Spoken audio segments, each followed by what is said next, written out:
passionnés, j'espère que vous allez bien. On se retrouve aujourd'hui pour donner notre critique, notre avis sur la saison d'Halloween qui a lieu en ce moment à Disneyland Paris, qui a commencé le 28 septembre et qui se finit le 3 novembre 2019. Oui. Je propose qu'on commence par toi du coup. Oui, ce sera le plus rapide puisque moi c'était donc la première fois que j'allais sur le parc pendant la saison d'Halloween, donc du coup j'avais pas spécialement d'attente à part espérer que ce soit cool, voilà. Bon, qu'on retrouve l'esprit d'Halloween quoi, mais bon, rien de très précis quoi. Et toi? Du coup, moi j'avais plusieurs attentes. Déjà, la parade d'Halloween, célébration Halloween de Mickey avec le char Phantom Manor, avec Melanie Ravenswood, clairement, qui est là depuis l'année dernière, donc je voulais qu'ils remettent. Bon, on a su qu'avec Internet qui l'ont remis, savoir la chanson, Vive la vie, une chanson que j'adore. Beaucoup d'attentes par rapport au nouveau spectacle de Méchants. Et puis sinon avec un peu plus de décoration. C'est tout, enfin c'est déjà pas mal. Donc du coup, qu'as-tu pensé de la décoration de manière générale, de la thématisation? Globalement, j'ai bien aimé. Je trouvais que la déco qu'il y avait était vraiment cool. En particulier à Frontierland, c'est à fond sur Coco, enfin sur. Le Dia de los Muertos. Moi j'ai le souvenir de quand j'étais gamin. Petite anecdote comme ça, quand j'étais gamin, je dois avoir 2-3 ans, j'étais encore en poussette en tout cas, je rentre sur le parc et je me mets à hurler comme pas possible parce qu'il y a une sorcière qui m'a fait peur dès que je rentre dans le parc, et donc je voulais pas du tout avancer. J'étais avec ma mère et ma nounou de l'époque et ils ont galéré comme pas possible pour me faire monter dans des manèges, j'ai eu peur toute la journée. Donc merci à la personne qui passe par là. Et j'avais vraiment le souvenir du parc décoré avec plein de citrouilles, machin. Donc c'est mieux qu'il y a quelques années, hein, clairement. Mais pour moi, c'est pas encore ça, quoi. Donc évidemment, il y a Main Street, il y a Central Plaza, il y a Frontierland. Mais c'est tout. Quand on rentre au studio, on peut pas savoir qu'il y a aussi Halloween au studio. Pourtant, ils ont tout misé sur une attraction. On en reparlera plus tard. Mais du coup, ouais, je trouve ça un peu light, quoi, quand même, que ça soit que à Frontierland et qu'on laisse complètement Fantasyland et Discoveryland. Au niveau du merchandising maintenant, qu'en as-tu pensé du coup? Du coup, c'est vrai que moi, le merchandising, je regarde pas énormément ça, à part un peu les pins. Il y en avait quelques-uns qui. Pardon. Oui. Il y en avait quelques-uns qui étaient assez cool d'ailleurs, un peu en lien avec d'autres trucs de la saison. À part les pins, globalement, oui, ça avait l'air assez cool, assez sympa. En particulier une tasse que je trouve très jolie, qui est blanche, toute simple, hein, voilà. Qui est toute simple en soi, mais je trouve qu'elle est joliment dessinée. Petite parenthèse, j'ai oublié de vous dire quelque chose par rapport à la décoration. Il y a Frontierland de nuit qui est tout illuminé et c'est juste magnifique. Voilà. En parlant du merchandising, je l'ai trouvé intéressant. On sent qu'ils veulent tenter d'autres choses avec les tasses plus ou moins humoristiques comme on a pu voir avec Evil Queen, etc. Je trouve ça par contre dommage qu'il y ait du coup rien sur Coco quand on a tout un lot de thématisé Coco et qu'on se retrouve dans des boutiques où il n'y a plus rien de Coco. Alors, il n'y a plus rien. On a connu mieux avec la sortie de Coco, il y avait les peluches, machin, etc. Là, on retrouve les fameuses oreilles de Coco, les costumes de Minnie, etc. Mais c'est tout, donc c'est un peu light avec ce qu'on a pu connaître auparavant. Concernant l'offre dégustative à Disneyland Paris, du coup, je vais commencer parce que j'ai testé un menu que lui n'a pas testé, c'est le menu au Lucky Nuggets qui se trouve à Frontierland dès l'entrée. Donc c'était un menu différent de l'année dernière, avec un hamburger, des frites, de patates douces et un sundae glacé, brownie, coulis de fruits rouges, etc. Alors personnellement pour le dessert, j'ai une modification, je n'ai eu aucun fruit à ma demande, voilà. Donc si vous avez des particularités alimentaires, ils peuvent faire aussi avec eux ce qu'ils proposent, ce qui est cool. Et du coup, alors première chose, on parle tout le temps des frites au Hakuna Matata, où c'est des frites de maïs, mais les frites de patates douces. Toi, tu as pu le tester sur un autre menu. Effectivement, rien à voir avec la saison d'Halloween, mais j'avais eu l'occasion de goûter des frites aux patates douces. Et ouais, c'est très bon. Donc déjà, j'ai adoré ça. Après, le hamburger lui-même est très sympa. moi, il n'y a pas assez de goût de noix. Par contre, donc c'est un pain en noix avec une sauce moutarde, de la viande, des oignons, des cornichons. Et honnêtement, bah ouais, pour moi, c'est complètement validé. Et le dessert aussi, du coup. Sinon, on a testé les petits... moi, j'appelle ça les food trucks. Parce que, Oui, enfin c'est des stands quoi. voilà, les stands de nourriture qu'il y a donc là à Frontier-Lord pour pas changer. Du coup, toi, qu'est-ce que tu as pu tester? Et le donut tentacule, qui est très joli, hein, je trouve. Il est bon, mais par contre, je trouve que c'est pas vraiment un donut, surtout parce que le glaçage n'est pas vraiment un glaçage selon moi. J'ai plutôt eu l'impression de manger un beignet avec du chocolat blanc dessus. C'est une plaque de chocolat blanc. C'est pas un glaçage qui vraiment prend la forme du beignet et puis qui est pas dur quoi. Là c'est vraiment dur voilà, comme un morceau de chocolat blanc qu'on m'a plaqué dessus. Donc voilà, le donut est pas mauvais mais bon. Bref, et toi du coup la potion et puis Du coup, la potion, donc c'est tout simplement une soupe butternut ou citrouille. Je pense que c'est citrouille plutôt, au petit marron. En tout cas, une courge. Voilà. Avec de la betterave. Ouais. ça a un bon goût. Voilà. Enfin, Le dessert est joli. oui, voilà. Honnêtement, oui. Par contre, le pot est super cool. J'ai préféré le pot qu'au contenu quand même. Donc du coup voilà, j'ai goûté quoi d'autre. J'ai goûté les fameuses tombes. Oui, il est tombé. Les tombes, toute une histoire les tombes. 5 fois, au bout de la 5e fois, j'ai pu avoir ces foutues tombes. C'est tout simplement des tombes avec 3 designs différents, enfin 3 décors différents. Chocolat noir, noix de coco, j'adore la noix de coco, j'adore chocolat noir. Et c'est, je crois, 4 € et des broquilles, les 3. Oui. Voilà. Déjà, c'est un point important. Et ça bourre bien. Enfin, clairement, j'en ai mangé 2, la 3e, j'ai du mal à la terminer. Mais sinon, honnêtement, ouais, niveau nourriture, on voit aussi avec la saison précédente, le Festival du Royaume, que le parc essaye de vraiment miser sur la nourriture et sur l'offre. Et là, ouais, honnêtement, bah, ouais, ça faisait son taf. Du coup, concernant les rencontres personnages sur cette saison, il y a Jack Skilton qui est sous Linberty. On va pas débattre sur Linberty. Hein. Déjà, on tourne, il est minuit et demi. Si on commence à parler de Liberty, dans 2 heures, on y est encore. Non, on prend une vidéo sur Liberty. Oui. Non, je préfère poser. Oui. Voilà. Donc, du coup, Jack Skilton est sur Liberty. Donc, oui, il faut être au taquet. Surtout que Disneyland Paris, non, la saison d'Halloween, pardon, est en plein milieu de vacances. Donc, c'est souvent blindé. C'est une saison qui est très courte aussi, mais en tout cas, il faut checker généralement l'application parce qu'il y en a qui peuvent avoir des désistements, etc. Donc bon, si à 10h, etc., ou je sais pas quelle heure il n'y a plus de place, essayez de zioter de temps en temps, on ne sait jamais. C'est le petit conseil. Après, niveau personnage, je suis désolé, pour moi, il n'y en a pas assez. Le chat-chailleur. Je vais pas parler de Stitch. Stitch, pardon, est très mignon. Je dis pas le contraire. Stitch, c'est un amour. Je dis pas le contraire. J'adore Stitch, voilà. Mais Stitch, on peut le voir en random, en sortie comme ça régulièrement sur le parc. Le chat-chailleur, il est présent que 3 heures. Donc évidemment, pendant les vacances, eh bien, ça va être un sold out assez rapide et la file va être fermée. Est-ce que tu as des choses à dire toi, par rapport au personnage ou pas? Tout ce que je peux dire, c'est ce que j'en ai vu de loin, et le seul truc qui me vient à l'esprit, c'est que les costumes de Mickey et Minnie sont cool. Très jolis. Ouais. Mais sur le thème du Mexique.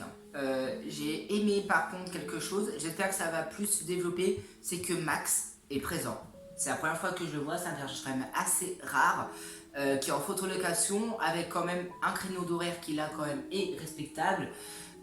Et du coup, bah, c'est cool, continuez de Disneyland Paris à faire des sorties comme ça.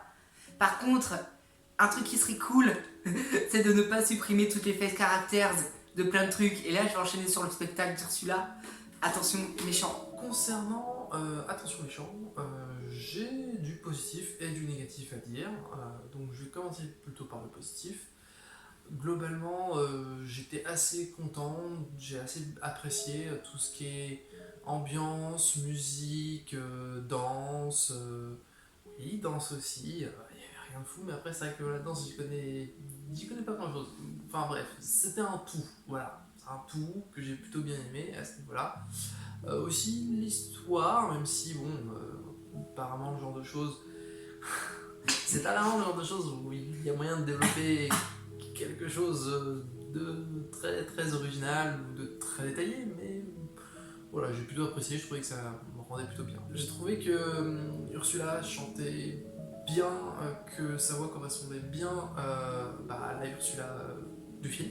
Maintenant, concernant les points négatifs, il y en a aussi concernant Ursula, notamment le fait qu'elle est un peu mince comparée au personnage d'origine, c'est un peu dommage. Et le costume, pas très convaincant, je trouve. Et comme c'est quand même la méchante principale de cette saison, c'est dommage d'avoir raté quand même des points importants niveau design, on va dire. Un dernier petit bémol, au vu de l'histoire qui est développée, moi j'ai l'impression de comprendre que c'est plutôt une histoire autour des méchants qui se revendiquent méchants et qui s'assument comme tels. Et je trouve qu'il y a quelques personnages, ça colle pas trop, que c'est pas forcément trop des méchants qui rentrent dans le côté je revendique le fait d'être méchant, je m'assume comme tel. Pour moi, on met trop axé sur Ursula. Alors, c'est la première fois que je la vois personnellement dans les spectacles ou autres. Je crois même que c'est la première fois qu'on la voit sur le parc. Ok. Par contre, il y a des cosplayers qui se débrouillent beaucoup mieux niveau costume et niveau couleur. Donc, ça pêche. Et niveau spectacle, tout est centré sur Ursula et les autres, c'est un peu de la figuration, ce que je trouve assez dommage. Il y a les méchants en face characters, Frollo, Jafar, Actif, etc. qui débarquent, on ne sait pas pourquoi. Comment ils sont introduits, je ne sais pas. Le seul truc que je comprends, c'est que à la fin, les spectatrices deviennent elles aussi méchants. Pourquoi? Comment? J'en sais rien. Même si j'ai plutôt bien aimé l'histoire, c'est pas non plus hyper développé ou explicité. Tout n'est pas spécialement non plus expliqué, c'est plus un kiff. C'est pas tout au même niveau. Et aussi, il y a un inconvénient que moi personnellement, eh bien, je suis blessé et je suis déçu. Parce que l'année dernière, en fait, à chaque spectacle, les méchants tournaient. On n'avait pas tout le temps les mêmes en photolocation. Là, on n'a que les face characters. Donc, Facilier, que j'adore, on peut pas faire de photolocation avec lui. Que j'adore aussi. L'année dernière, il était en photolocation. Là, ils lui ont enlevé le pourquoi du comment, je ne sais pas. Mais du coup, si vous enlevez d'un côté, enfin, voilà. Alors que ce personnage est génial avec Halloween en plus. Ah, mais clairement, enfin, Mère Trémère, Anastasia et Javort, pareil. Alors apparemment, dans des retours, il y aurait eu beaucoup de plaintes l'année dernière, comme quoi que les face caractères faisaient trop le show et prenaient pas assez de photos. En même temps, je suis désolée, enfin, quand tu vois Javort, Anastasia, etc., c'est un peu leur rôle, donc bon, bref. Donc, je suis déçue et peinée de ne pas pouvoir demander en mariage Anastasie. Voilà, ça fait plus d'1 an que j'attends ça, clairement. Et merci Disneyland Paris d'avoir cassé mon rêve. Pourquoi tu rigoles? C'est vrai. La parade, c'est des boissons de Mickey. Ok, je commence. Merci pour le chat Phantom Manor et je veux demander en mariage Mélanie Ravenswood. Voilà, c'est dit. Bon, je connais pas encore le frère de Mélanie Ravenswood, mais je veux demander en mariage Mélanie Ravenswood. Alors, dis-nous tout de suite qui tu ne veux pas demander en mariage, ce sera peut-être plus rapide. Toi. Ok, c'est sympa. Le spectacle est cool, ce char-là en particulier est vraiment, vraiment top. Et globalement, ce que j'apprécie le plus dans ce spectacle, dans cette parade, c'est ça tourne autour de ce char. Moi en particulier, ce que j'ai bien aimé, c'est donc le passage de danse à Central Plaza sur donc, les petites scènes. Yeah. Et je n'avais Dieu pratiquement que pour la scène où il y avait les personnages de Phantom Manor. Alors Mélanie, c'est à moi. Non mais j'ai pas dit que... j'ai juste... Fais attention à ce que tu dis. Non, il n'y a pas de problème, je ne vais pas marcher sur tes plates-bandes. Merci. Tout ce qui est, encore une fois, musique, danse, ambiance, j'ai vraiment bien apprécié. Concernant la parade d'Halloween aussi, ce qui joue beaucoup, c'est la musique qui vive la vie. C'est une musique qui met directement du pep, de l'ambiance, etc. Les paroles sont entraînantes, elles rentrent facilement dans la tête. et c'est pas énervant par rapport à It's a Small World. Et le char Phantom Manor, enfin, apparemment de nuit il est magnifique. Mais sinon, ouais, la musique est entraînante, le char est super, les performeurs de manière générale sont cool. Et aussi, il faut savoir qu'à Plaza, donc Plaza Garden sur les scènes, ça tourne, ça bouge. Ah oui. Ouais, j'ai vu ça en fait avec d'autres photos et même une fois j'y suis allée pour voir qui c'est qui avait au pavillon, enfin voilà, faire un aller-retour. Et Many Ravenswood avait changé de place. D'accord. Donc je trouve ça aussi cool parce que ça met aussi une autre dynamisme. Mais si vous voulez demander Many Ravenswood en mariage, ce que je vous conseille pas, elle est à moi, et ben vous pouvez vous faire avoir, et ça c'est cool. Attention, il est mort. Hein. Ouais, j'espère que l'année prochaine il y aura ce char là avec Many Ravenswood et le fantôme. Faut pas déconner. Et il y a Mickey aussi, on l'oublie complètement. Oui, c'est vrai qu'il passe un peu inaperçu. Voilà, et en plus Mickey a un super costume en fantôme, enfin clairement, enfin en Phantom Manor, et voilà. Donc c'est bien aussi de. C'est un peu le boss quand même. Bon, faux raccord. Faux raccord cheveux. Du coup. Dans le studio, on ne sent pas beaucoup Halloween. Pas du tout. Il y a la tote, le tour de la terreur. Ce qui est assez étrange, je pense que je vais me faire tuer en disant ça. Alors, je me souviens plus du Pirates des Caraïbes avant la rénovation. J'ai commencé à aller à Disney quand il était en rénovation, donc voilà. Mais pour moi, c'est la meilleure réhab qu'il y a eu. Ah oui, carrément. Bah ouais, parce que déjà, on n'en a pas fait tout un foin. Ça n'a pas été comme Phantom Manor ou quoi ou qu'est-ce. Les guests, les visiteurs, visiteuses lambda qui vont à Phantom Manor vont pas savoir qu'il y a une réhab.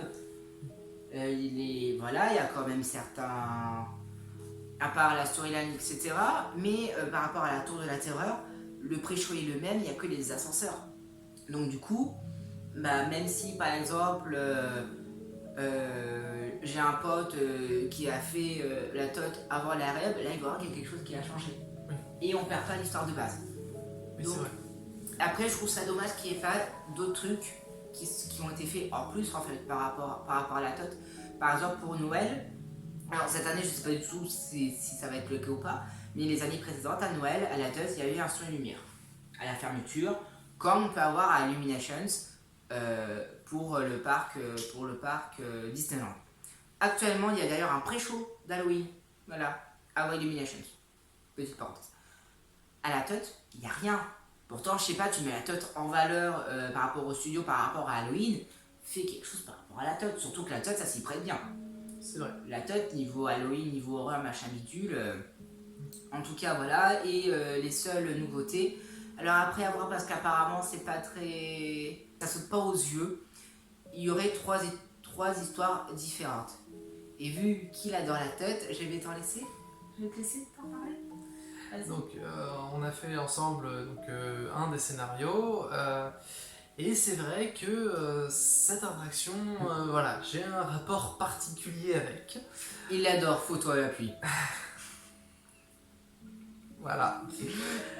Disons que j'aime beaucoup toute la thématisation, l'ambiance, l'histoire et tout, mais niveau sensation, niveau attraction pure, j'ai un peu du mal. Elle est géniale.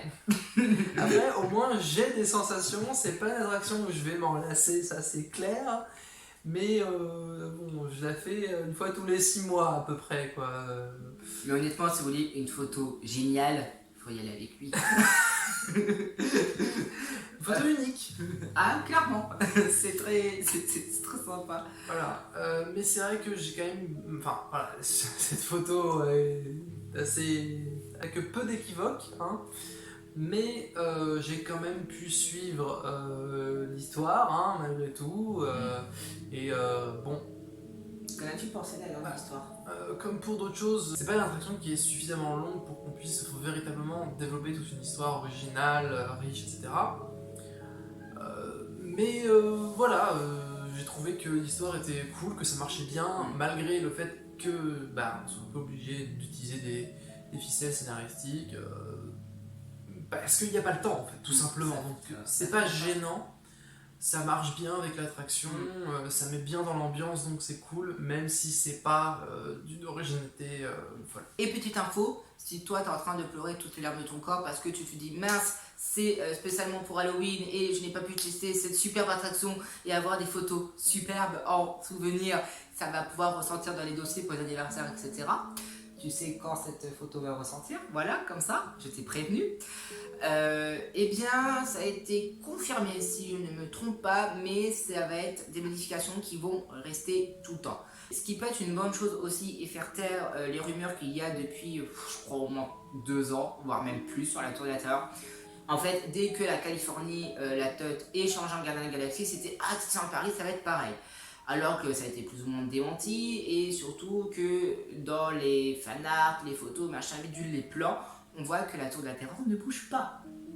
Donc du coup, je ne vois pas, avec là cette nouveauté, je ne vois pas le pourquoi du comment, dans 1 an ou dans 2 ans, la TOT se transformera en Gardien de la Galaxie. Avec ce coup-là.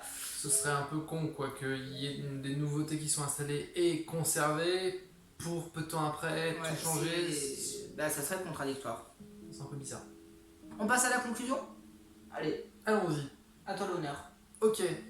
Bah, globalement, c'est cool. Voilà, j'ai trouvé que cette saison d'Halloween était cool, en tout cas pour quelqu'un. Pour moi, pour qui c'était la première saison d'Halloween, bah, je trouvais que c'était une bonne entrée en matière. Voilà, c'était pas la meilleure saison d'Halloween qui ait existé sur le parc, mais j'ai pas l'impression que c'était la pire non plus. En tout cas, on sent quand même assez bien. On sent quand même assez bien l'esprit d'Halloween, même si on ne le sent pas partout. C'est vrai, ça c'est dommage. Mais là où c'est présent, c'est bien présent. On le sent, on sent bien l'esprit d'Halloween, donc c'est cool. Voilà. Tes attentes par rapport à l'année prochaine, est-ce que tu en aurais ? Bah, un truc qui serait cool, c'est que justement, par rapport à ce que je viens de dire, que on sente Halloween vraiment un peu plus dans tout le parc et un peu plus au studio. Et toi ? Du coup, moi, en point positif, le charme de Phantom Manor. Le charme. Ok, ça vous avez compris. En fait, moi, ça sera surtout les points négatifs à améliorer. Ce sera surtout les points à améliorer. Je veux demander à Anastasia en mariage. Voilà, donc l'année prochaine, vous mettez Anastasie en point photo quelque part. Les points photo cette année, j'ai pas compris, pour moi c'est hyper mal géré. Mettez-en plus, vous pouvez, comme l'année dernière avec Facilier, etc. Voilà. Un spectacle des méchants un peu plus compréhensible, au lieu de mettre des méchants qui arrivent et qu'on sait pas le pourquoi du comment. Au niveau nourriture, ça va, c'est bon. Au niveau décoration, en mettre, je rejoins Skoyat, un mettre plus. Fantasyland, ça peut être vachement cool quand même. Discoveryland aussi. Au studio, bon c'est inexistant donc on peut pas faire pire que ça. Et aussi, je veux demander Mélanie Ravesoud en mariage. Voilà, donc cette vidéo est terminée, donc on vous laisse... Non, je sais pas le faire. Si tu as découvert toi la saison d'Halloween à Disneyland Paris ou que tu as eu des retours, n'hésite pas à le dire en commentaire pour débattre. On sera une joie de te répondre. N'hésite pas à t'abonner à la chaîne aussi des univers qui parlent de l'univers Disney de manière générale.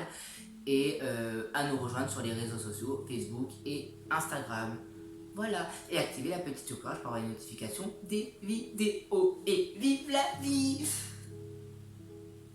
Sortez-moi de là. Ce que je fais d'habitude quand je te revois, je sais plus. Aide-moi, je sais plus. Qu'est-ce que je fais? Qui suis-je? Je pouvais porter ta chair en courge.